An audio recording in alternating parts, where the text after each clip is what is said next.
네, 안녕하세요. 범법인 그날 부대표 변호사이자 홍보 담당 변호사인 이지은 변호사입니다. 이 이혼 소송을 하던 도중에 상대방이 애인을 데리고 데이트를 하고 심지어 성관계까지 한 정황을 발견했을 경우에 그 상대방의 애인을 상대로 이 부정행위로 인한 손해배상 청구를 할 수가 있을까요? 통상 이혼을 전제로 한 상간소송, 즉 혼인 파탄에 대한 책임을 물어서 손해배상을 청구하는 소송에서 이 피고가 가장 많이 하는 주장이 바로 이미 우리가 만나기 전에 혼인관계가 파탄에 이르렀다. 그래서 혼인이 완전히 거의 실질적으로는 이제 실체가 없을 정도로 끝난 다음에 사귀었다라는 주장을 합니다. 이런 경우에 이런 피고의 주장이 인정이 될 수가 있을까요? 이 한 사례를 예로 들어보자면요. 이 원고가 A와 부부였습니다. 그런데 결국에는 이 경제적인 문제나 성격 차이로 불화를 이미 겪고 있었고요. A는 이제 원고에게 우리는 더 이상 부부도 아니다, 이런 막말을 들었습니다. 그래서 2004년경에는 이미 가출을 해서 두 부부 간의 별거가 시작되고 있는 상황이었습니다. 그런데 원고는 이 A를 설득하려는 노력도 전혀 하지 않고 이 가족들이나 친구들에게 이 A를 비난하면서 지내왔습니다. 이런 상황을 견디다 못해서 그 A가 원고를 상대로 2008년경에 이제 소송을 제기를 하게 됐고요. 이혼 소송을 제기를 했는데요.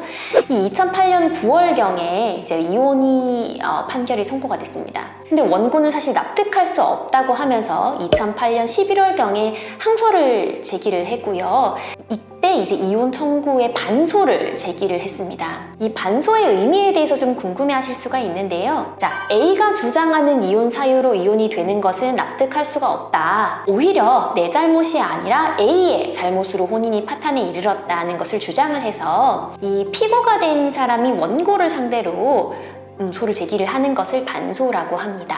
이 항소심에서 2010년 한 6월경에 본소와 반소에 의해서 이혼이 판결이 났고요. 결국에는 이 판결의 취지는 누구의 귀책 사유, 어느 일방의 귀책 사유가 아니고 서로의 귀책 사유로 인해서 이 혼인이 파탄에 이르렀다라고 판단을 받은 것입니다.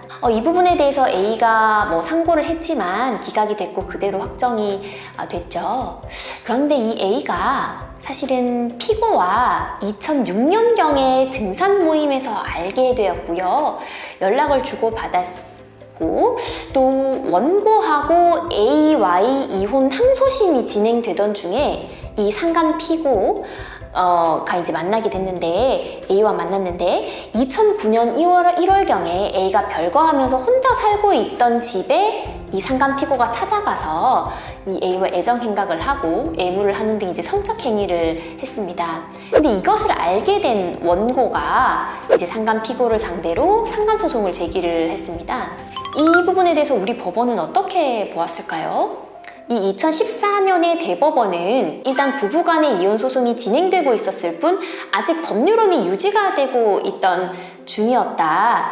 그렇다고 하지만 부정행위는 아니라고 판단을 했습니다. 이 대법원은 2009년경에는 이미 상간 원고와 원고의 배우자였던 A와의 사이에 1차 이혼 판결이 선고가 됐고, 항소심에 이르러서는 원고와 A가 본소와 반소를 제기해서 이혼에 대해서는 이 부부의 의사가 명확하게 일치한 상태였기 때문에 이 항소심이 한창 진행 중이던 2009년경에 이 상간 피고가 이혼에 있던 그 부부 중 일방인 A와 함께 성적 행위를 했다고 해도 이것이 이 원고와 A의 부부 공동생활을 침해하거나 유지를 방해하는 행위라고는 보기가 어렵다, 이렇게 본 것입니다.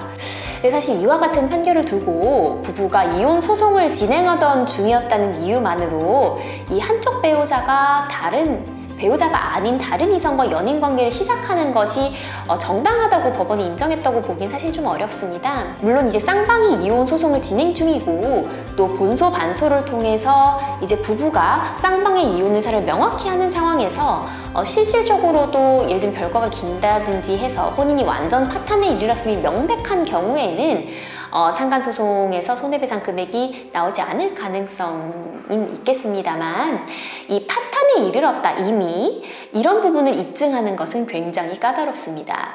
더욱이 한쪽이 부정행위나 신뢰관계 훼손을 이유로 드는 경우이거나 이혼 기각을 구하면서 다투고 있는 경우에, 또 아직까지 완전히 혼인의 실체가 파탄에 이르렀다고 보기 어려운 경우, 이런 경우에는 그 배우자가 아닌 제3자와 성급하게 연인관계를 시작하는 것은 사실 위험성이 있습니다. 또 알고 봤더니 이미 이혼 소송을 제기하기 전부터 사귀어왔다는 것이 드러나는 경우에는 더 위험해질 수가 있습니다. 자, 혼인을 끝맺음하는 것, 이혼을 하고 나서는 완전히 남남이 돼서 새로운 연애를 시작하는 것은 아무런 해가 되지 않겠죠.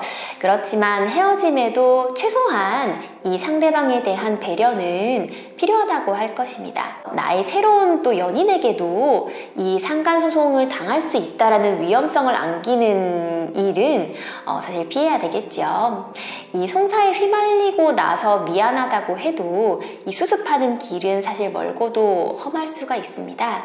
그래서 조금만 인내심을 가지고 완전히 전 혼인관계를 정리를 하고 또 새로운 인연을 만들고 찾으시는 것이 좋겠습니다. 네, 그날 이변 이지은 변호사였습니다. 감사합니다.